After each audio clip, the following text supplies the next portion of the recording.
പന്നിക്കണിയിൽ നിന്ന് ഷോക്കേറ്റ് ഒരു കുഞ്ഞു മരിക്കാനിടയായ സംഭവം ഭയങ്കര ദൗർഭാഗ്യകരമാണ്. അതിയായ ദുഃഖം പ്രകടിപ്പിക്കുകയാണ്. ഇത്തരം കാര്യങ്ങളിൽ, വന്യജീവി ആക്രമണ കാര്യങ്ങളിൽ നിഷ്ക്രിയനായിരിക്കുന്ന ഒരു വനം മന്ത്രി ഒരു കാര്യവും ഇതുവരെ ചെയ്യാതെ വനാതിർത്തികളിലെ ജനങ്ങളെ വന്യജീവികളുടെക്ക് വിട്ടുകൊടുത്തുകൊണ്ട്, വിധിക്ക് വിട്ടുകൊടുത്തുകൊണ്ട് ഒരു നടപടിയില്ലാതെ നിഷ്ക്രിയനായിരിക്കുന്ന ഒരു മന്ത്രിയാണുള്ളത്. ആ മന്ത്രി ഇതിൽ ഗൂഢാലോചനക്കുറ്റം ആരോപിച്ചിരിക്കുകയാണ്. എത്ര ഹീനമായ തരത്തിലാണ് സംസാരിച്ചത്. ഒരു നിമിഷം പോലും ആ കസേരയിൽ ഇരിക്കാൻ യോഗ്യനല്ല. ഇറങ്ങി പുറത്തു പോകണം. എന്ത് ഗൂഢാലോചനയാണ് ഇതിൻ്റെ അകത്ത്. തെരഞ്ഞെടുപ്പിൽ ഗൂഢാലോചന നടത്തിയെന്ന് പറയുന്ന വൃത്തികെട്ട, ഞാൻ ആ വാക്ക് ഒന്നും കൂടി വൃത്തികെട്ട ആരോപണമാണ് ഈ വനം മന്ത്രി ഉന്നയിച്ചിരിക്കുന്നത്. എന്നിട്ട് അയാൾക്ക് കുട പിടിച്ചു കൊടുക്കുകയാണ് എം വി ഗോവിന്ദൻ എന്ന് പറയുന്ന പാർട്ടി സെക്രട്ടറി. ഇപ്പോൾ പാലക്കാട് നീലപ്പെട്ടിയായിട്ടാണ് വന്നതെങ്കിൽ ഇപ്പോൾ പന്നിക്കണിയായിട്ടാണ് വന്നിരിക്കുന്നത്.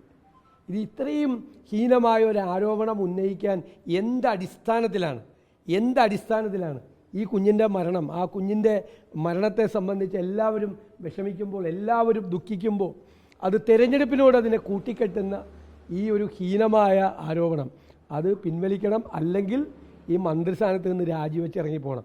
ഒന്ന്, അദ്ദേഹം ഈ കസേരയിലിരിക്കാൻ യോഗ്യനല്ല. കാരണം ഒരു പണിയും ചെയ്യുന്നില്ല വനം വകുപ്പ്.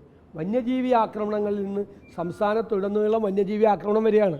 മാനന്തവാടിയിൽ കടുവ ഒരു സ്ത്രീയെ കൊന്ന് ജനങ്ങൾ പ്രതിഷേധിക്കുമ്പോൾ അദ്ദേഹം കോഴിക്കോട് ഫാഷൻ ഷോയിൽ പാട്ട് പാടിക്കൊണ്ടിരിക്കുകയായിരുന്നു. അതാണ് ടിപ്പിക്കലായിട്ട് പറയുകയാണെങ്കിൽ അതാണ്. ഒരു കാര്യവും കഴിഞ്ഞ 3-4 വർഷമായിട്ട് ഒന്നും ചെയ്യുന്നില്ല. സാധാരണ കിടങ്ങുകൾ കുഴിക്കും, ഫെൻസിങ് ഉണ്ടാക്കും, ഹാങ്ങിങ് ഫെൻസിങ് ഉണ്ടാക്കും, മതിൽ പണിയും. ഇതിനൊന്നിനും പണം അനുവദിച്ചിട്ട് അത് ചിലവാക്കുക പോലും ചെയ്തിട്ടില്ല. 3-4 വർഷമായി ജനങ്ങളെ വിധിക്ക് വിട്ടുകൊടുത്തിരിക്കുകയാണ്. ഈ ഏറ്റവും കൂടുതൽ വന്യജീവി ആക്രമണത്തിൽ ജനങ്ങൾ വല്ലാതെ, ഞങ്ങൾ പല സ്ഥലങ്ങളിലും പോയി, അവിടെ എല്ലാം ജനങ്ങൾ വല്ലാതെ ഭീതിയിൽ കഴിയുന്ന ഒരു, തൊട്ടപ്പുറത്താണ് കരുവാരക്കുണ്ട്. അവിടെ കടുവയുടെ ആക്രമണത്തിൽ ആളുകൾ ഭയന്ന് നിൽക്കുന്ന സ്ഥലമാണ്. ജനങ്ങൾ മലയോരത്തെ എല്ലാ സ്ഥലത്തും ഭീതിയിലാണ്. അവിടെയാണ് ആളുകൾ ഈ കെണി വെച്ച് പന്നിയെ പിടിക്കാൻ സ്വയം തയ്യാറാകുന്ന ഒരു സ്ഥിതിയിലേക്ക് ആളുകൾ പോകുന്നത്. ഗവൺമെൻറ്റിൻ്റെ നിഷ്ക്രിയത്വമാണ് ഇതിനെല്ലാം കാരണം. രണ്ടാമതൊരു കാര്യം എനിക്ക് പറയാനുള്ളത്, നമുക്കറിയാം നമ്മുടെ രാജ്ഭവനിൽ RSS നേതാവ് ഗുരുമൂർത്തി വന്ന് പ്രസംഗിച്ചു. രാഷ്ട്രീയ പ്രസംഗമാണ് നടത്തിയത്. മുൻ പ്രധാനമന്ത്രിമാരെ അധിക്ഷേപിച്ചു. പ്രതിപക്ഷം 22-ാം തീയതി അതിശക്തിയായി അതിനെതിരായിട്ട് പ്രതിഷേധം പ്രകടിപ്പിച്ചു. ഞങ്ങൾ ഗവൺമെൻറ്റിനോട് ഈ രാജ്ഭവനെ രാഷ്ട്രീയ വേദിയാക്കി മാറ്റുന്നതിനെതിരായി സർക്കാർ രാജ്ഭവനിൽ അവരുടെ പ്രതിഷേധം പ്രകടിപ്പിക്കണം, അറിയിക്കണം, പ്രൊട്ടസ്റ്റ് അറിയിക്കണം എന്ന് ഞങ്ങൾ അഭ്യർത്ഥിച്ചു. അനങ്ങിയില്ല, മിണ്ടിക്കൊടുത്തില്ല. ഇപ്പോൾ രണ്ടാമത് ഭാരതാംബയുടെ ചിത്രം വയ്ക്കുന്ന വിവാദവുമായി ബന്ധപ്പെട്ട് മന്ത്രി പ്രസാദ് അത് ബഹിഷ്കരിച്ചു. എന്നിട്ട് മുഖ്യമന്ത്രി മൗനമാണ്.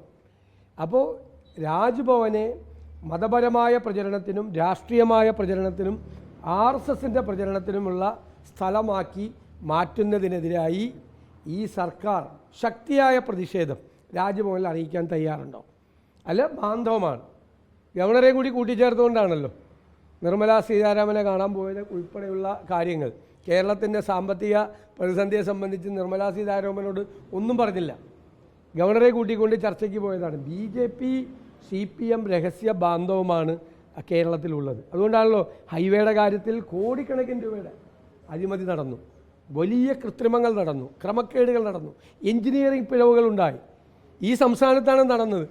കേരള ഗവൺമെൻറ്റിനും മാത്രം ഒരു പരാതിയില്ല, CPMനും ഇല്ല ഒരു പരാതിയില്ല. ഞങ്ങൾക്കൊരു പരാതിയില്ല എന്ന് പറയാം. ആയിരക്കണക്കിന് കോടി രൂപയുടെ അഴിമതിയാണ് ഹൈവേ നിർമ്മാണത്തിൽ നടന്നത്. അപ്പോൾ കേന്ദ്ര ഗവൺമെൻറ്റിനെയും BJPയെയും ഭയപ്പെട്ടുകൊണ്ടാണ് ഇവർ നിൽക്കുന്നത്. പേടിച്ച് പഞ്ചപുച്ഛമടക്കി ഓച്ചാനിച്ച് നിൽക്കുകയാണ് കേന്ദ്ര ഭരണകൂടത്തിൻ്റെ നേരെ. അപ്പോൾ കേരളത്തിലെ രാജ്ഭവനെ ഒരു കാരണവശാലും രാഷ്ട്രീയ പ്രചരണത്തിനും മതപ്രചരണത്തിനും ആയി ഉപയോഗിക്കാൻ ഞങ്ങൾ സമ്മതിക്കില്ല. അതിനെതിരായിട്ടുള്ള അതിശക്തിയായ പ്രതിഷേധം കേരളത്തിലെ പ്രതിപക്ഷത്തിൻ്റെ ഭാഗത്തുനിന്നുണ്ടാകും. ഗവൺമെൻറ്റിൻ്റെ നിലപാട് എന്താണെന്ന് മുഖ്യമന്ത്രി ഇനിയെങ്കിലും പറയണ്ടേ? പക്ഷെ മുഖ്യമന്ത്രി പറയുന്നില്ല.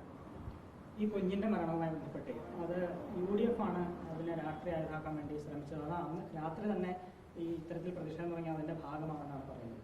ഞാൻ ചോദിക്കട്ടെ, കേരളത്തിൽ എവിടെയാണ് ഇത്തരം മരണങ്ങൾ ഉണ്ടായാൽ പ്രതിഷേധം ഉണ്ടാകാതിരിക്കുന്നത്? എവിടെയാണ്? എല്ലാ സ്ഥലത്തും UDF ജനങ്ങൾ ഇറങ്ങിയില്ലേ?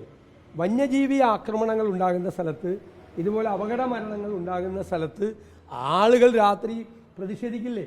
അതിശക്തിയായ ആളുകൾ പ്രതിഷേധിക്കും, ഗവൺമെൻറ്റിനെതിരായി പ്രതിഷേധിക്കും. അവിടെ എലക്ട്രിസിറ്റി ബോർഡ് അറിയണ്ടേ, അല്ലെങ്കിൽ ബാക്കി വനം വകുപ്പ് അറിയണ്ടേ? ഈ സംവിധാനങ്ങളൊന്നും ഇല്ലാതെ ഇത്തരമൊരു സംഭവം ഉണ്ടായി, ഒരു കുഞ്ഞു മരിക്കാനിടയായാൽ, ഒരു സംഭവത്തിൽ കുഞ്ഞു മരിക്കാനിടയുണ്ടായ സ്വാഭാവികമായ പ്രതിഷേധം വരില്ലേ? ഏതെങ്കിലും രാഷ്ട്രീയ പാർട്ടികളാണോ സമരം നടത്തുന്നത്? എല്ലാവരും ഇറങ്ങില്ല. അപ്പോൾ അതൊക്കെ കേരളത്തിൽ സ്വാഭാവികമായ കാര്യമല്ലേ? അവിടെ CPM കാരും ഉണ്ടാവും, എല്ലാവരും ഉണ്ടാവും, എല്ലാവരും പ്രതിഷേധിക്കാൻ ഇറങ്ങും നാട്ടിൽ.